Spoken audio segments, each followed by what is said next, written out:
மட்டக்களப்பு வாகரையில் அமைக்கப்படவுள்ள ரால் கைத்தொழில் வலயத்திற்கு எதிர்ப்பு தெரிவித்து பிரதேச மக்கள் இன்று ஆர்ப்பாட்டம் ஒன்றை முன்னெடுத்தனர். வாகரை பிரதேச செயலக வளாகத்தில் இந்த ஆர்ப்பாட்டம் முன்னெடுக்கப்பட்டமை குறிப்பிடத்தக்கது.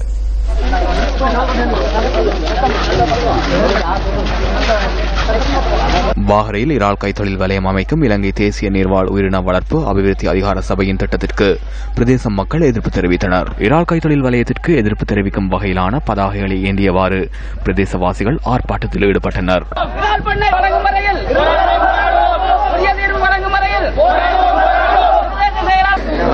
உரிய இறால் பண்ணை அமைப்பதற்காக உரிய நடவடிக்கை எடுத்திருக்கின்ற இந்த அதிகாரிகள் முக்கிய கவனத்தில் எடுக்கப்பட வேண்டிய விடயம் என்னவென்றால், எங்களது இந்த பாவியிலே 4 தொடக்கம் 9ஆம் மாத கால பகுதியில் இந்த ஆற்றின் நீரானது 1 அடிக்கு குறைவான நீரை இங்கே காணப்படும்.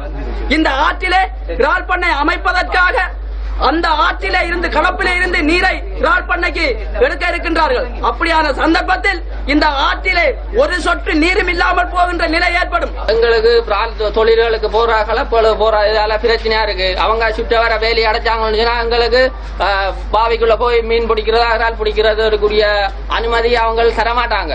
எல்லாத்தையும் சூறையாடிடும். அதை விட கழிவு தண்ணிகள் அதுக்குரிய கிளை அந்த அவங்க அடிக்கிற விட்டமின் அந்த இதுகள் எல்லாம் இதுக்குள்ள கலந்து இறால் மீன்களுக்கெல்லாம் நோய் வர துவங்கும்.